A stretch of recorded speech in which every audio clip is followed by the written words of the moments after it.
Hi there, it's Gabrielle Nicolay from SpeechKids, where we help little kids learn how to talk and we help parents learn what to say to their little kids. And today we're going to talk all things homeschool with Keisha Berry, who I have the good fortune to work with at SpeechKids. She's one of our star therapists.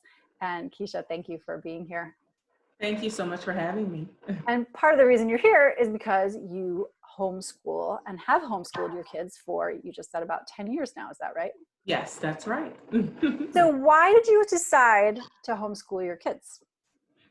So a very interesting story. So I actually started off my career as a teacher. So I was a special education teacher.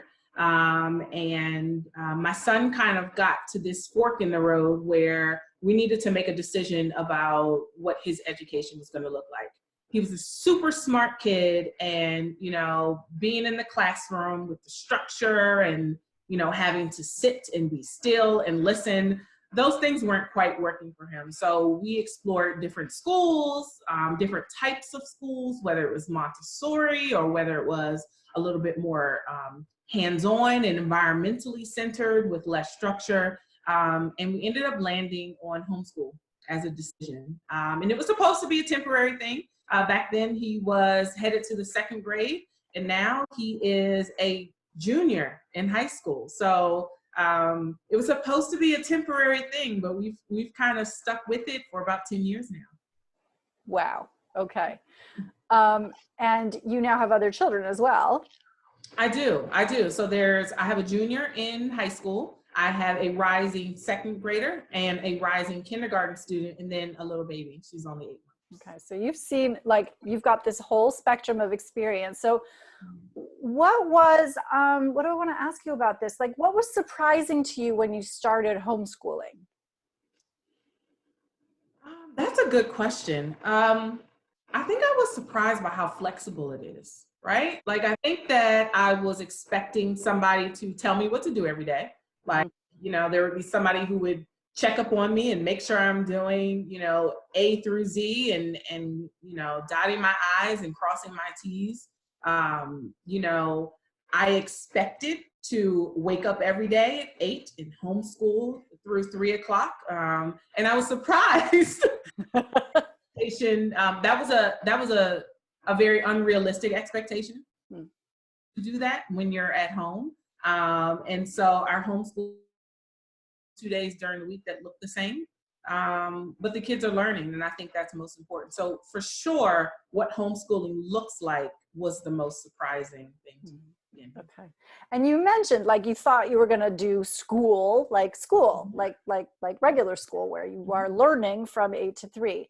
And so I know you just said, like, every day is different, but can you give us a sample and skew it young, since most of the people watching this will have younger kids. So second grade or under, what does homeschool even look like for that population? Absolutely. So everybody has a schedule. That's the first thing. And so, you know, I'm still a working mom. And so one thing that was really, really important for us is I kind of look at my work week and I match it to what it is that they're going to be doing. So if I know that there's certain days where I'm going to be more busier than others, those are the days where I plan for them to be a little bit more independent. If I know that there are days where I'm going to have a lot of time, I only have 1 or 2 meetings, those are the days that I plan to be really, really hands-on. Everybody has a schedule, even the baby. The baby has a schedule more so for the older kids because, you know, otherwise it's, why do I have to do that? And she doesn't have to do anything. So the baby, I have pictures of, like, sleeping, eating, sleeping, eating, sleeping, eating. And that's what she does all day. But having a schedule was very, very important to start with. And the homeschooling really fits what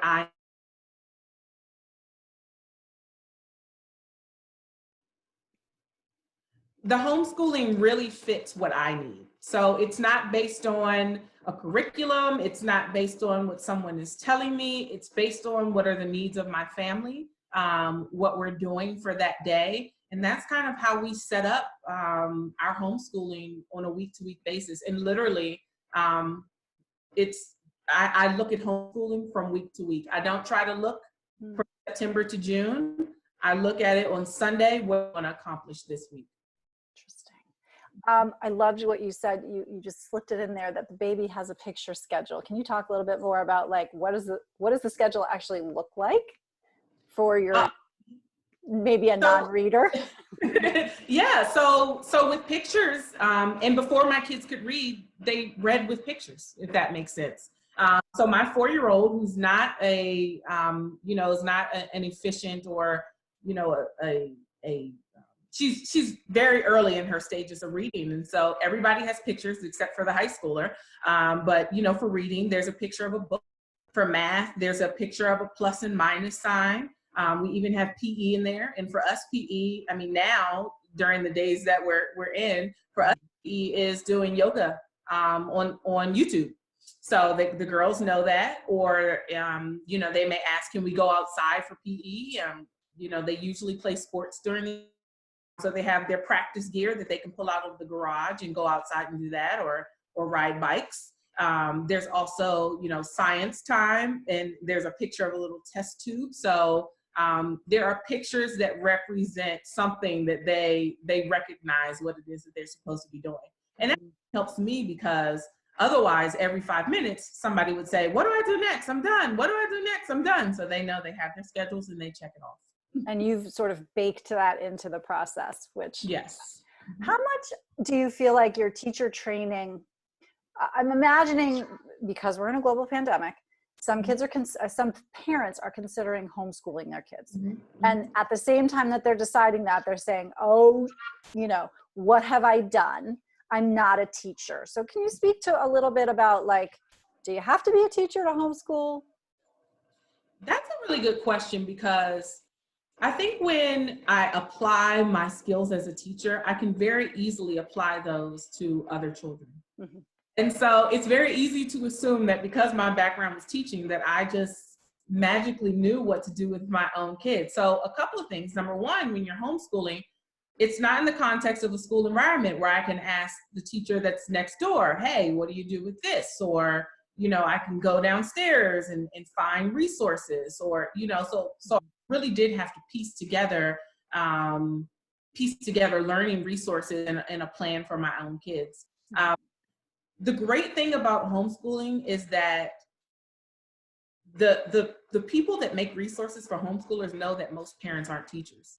Literally, there are the curriculums that you use in school, and then those same curriculums, there's often a homeschool version. There's a teacher's guide, and literally you just have to read what's in bold. It tells you exactly what to say. It tells you exactly what your kids should say. It tells you what to do if they don't say the right thing. So you can really, really get resources and tools where you don't have to be a teacher. The programs and the teaching resources and materials, they do those for you. Mm-hmm. Mm-hmm. Yep. Do you do any kind of co-op with your kids? I know sometimes people band together to either hire a subject matter teacher or for other group activities. What's your experience with that? So we do. So over the course of 10 years, we've done a little bit of everything. So we've done co-ops where the kids do their extracurricular activities. And oftentimes the co-ops are run by parents. So that's not new. The awesome thing about homeschooling is that you have parents with all sorts of backgrounds, and sometimes classes are made just based on what those parents do. So if somebody is a contractor, we may do carpentry. If somebody was on a tennis scholarship when they were in college and they can still play a little bit of tennis, we offer tennis lessons. And so we've done co-ops where the kids have done, music classes, and they've done sports, they've done art classes. And then I want to stop you for a second, because all those things that you just listed are, number one, things that are either not offered or not offered well at a public school, for example, maybe at a private school, yes, but also are exceptionally good activities for kids who are not good at school or who don't like school, because guess what? School is not a good place for them. And so I feel like, everything you just said, I was like, oh yeah, if I had a kid who was miserable at school because he had to sit down all day, and then I say, I'm going to teach you carpentry, they'd be all over that. Yeah. Yeah, absolutely. Absolutely. And another thing that I think is important for families to know is that, homeschooling homeschooling is not a version of school at home, right? So, and it's a paradigm shift where you have to kind of shift in your mind. But you know, if you decide to bake with your kid, guess what? That's reading, you know, so we're working on literacy skills. That's measuring. So we're working on math skills. You know, jot down the things you need from the grocery list. That's handwriting and writing skills. If you're making a food, you know, from another culture, that could potentially be social studies and geography. So there's a lot that you probably already do that's actually homeschooling. It's just that, you know, for parents transitioning during this time, you're used to your kid going to school and having a teacher, but you're probably doing a lot at home. You just don't need it. Mhm. Yeah. And I think you said something really apt, I think, which is, you know, it requires a paradigm shift. It is not business as usual. Nothing is business as usual right now. So, you know, if we're going to take the package out and sort of shake it around and see what's broken, there are a lot of things that are broken right now. And so if one of those things is, you know, my child, particularly I think for parents whose children were unhappy in school before, it's a really interesting opportunity, if you can let it be, Right. for some innovation and some change. You know, it's not without problems. And I do want to mention, you know, sort of this tension between public education and, you know, when you decide to homeschool, your neighborhood school no longer gets those funds that they would get if your student was there. So there's a funding thing that's involved. Having said that, you know, I am not somebody who's prepared to sacrifice their child's education at the altar of the system. Right. So if, Right. you know, for people who are also feeling that sort of conflict, you know, what you're mapping out is, I think, could be very attractive for people. Yeah. Yeah. I think that people, I think that once you decide to do, the hardest part about homeschooling is deciding to do it. Yeah. Like the hardest part for a lot of families that they're facing today is literally deciding to do it. But once you decide to do it, I think that once you dive into it a little bit, you'll sort of have a breath of fresh air. If you can take a moment to breathe. And I say that because a lot of families, if you actually take a look at what kids should know by the end of the school year, a lot of families already don't have a problem because many of their children are well into what they should know at age. You know, and another thing that parents can do, especially for those that know that this is going to be temporary, I say ask your school what they expect their kid to know by the end of the school year. Or the way to work backwards is ask them for an end of the year test. Like, you know, that you have end of the year test in reading, end of the year test in math. Ask them if your child's going in the 4th grade, can you have an end of the year math test from the 4th grade teacher so that you can see what your student is expected to learn, and then you can work from there. But it definitely, I understand that it can feel overwhelming, but I think you have to get into it. How did you, can you speak a little bit to how you came to that decision, to the extent that you remember 10 years ago? Came to the decision to homeschool? Yeah.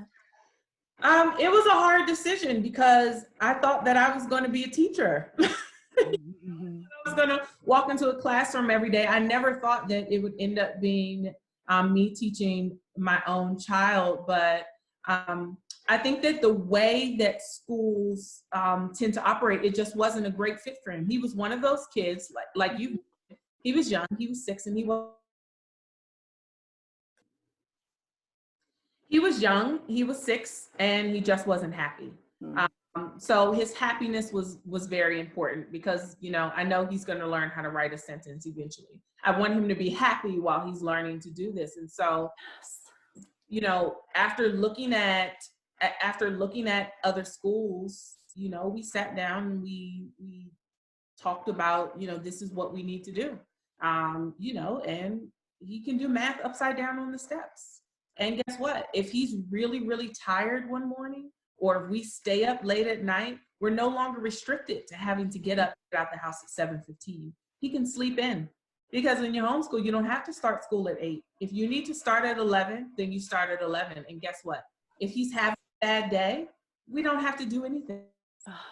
See, now this is exactly, and you know this about SpeechKids as a practice, which is we want to like get to know the people who they are, right? Like we want the kids to be themselves. We want to help people become more themselves. Yes. And when you take somebody like your son or any number of kids who are in public school and you try to make them all the same, it works for many, many children. And it does not work. And it works really well for some, and it works okay for some. And there's a subset of kids, I think it's probably about 20% of kids, maybe, you know, a little bit less, for whom it is a bad, bad thing. Right? Right?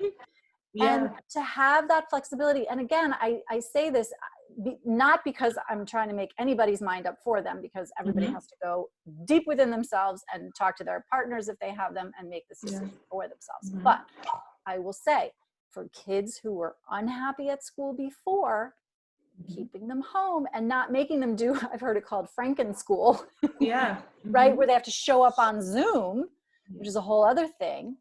It can be a really good option. Yeah. And when you think about young children having to be in class on Zoom, so I have a 4-year-old, and you know, we're practicing because this fall, even with some of our co-ops are going online, and so we're trying to practice sitting for 15 minutes.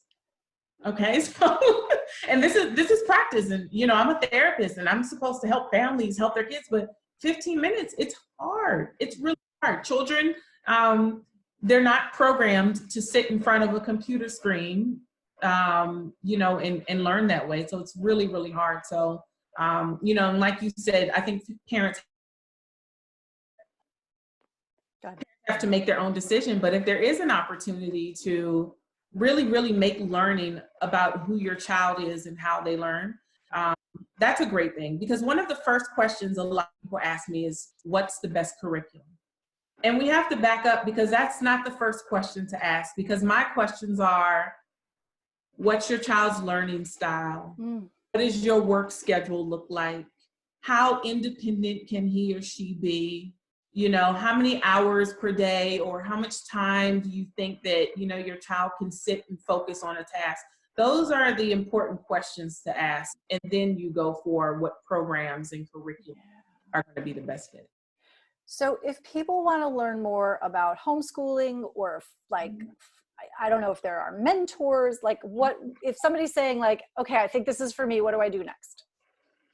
So there are so many resources for homeschooling now that were available when I started, but there are, you know, Facebook groups, you know, that have started. There are Facebook groups where, you know, the admin on the groups are connecting certified teachers with families, where teachers are posting, you know, what they have to offer. There are homeschool consultants. So literally, if you just do a Google search for local homeschooling research, local homeschooling resources, never before, they're there. Okay. I mean, I've even seen it on the news, you know, local people that, you know, we've known for years, you know, are on the news giving families advice. And so I do think that it's important to pair up, you know, and not do it alone. So if you find some other people in your neighborhood, it's a great opportunity. Parents need to support each other. That's important, but also so that kids can still have some interaction. Yeah. Wow, Keisha, this has been fantastic. I thank you so much for coming on. Thank you for having me.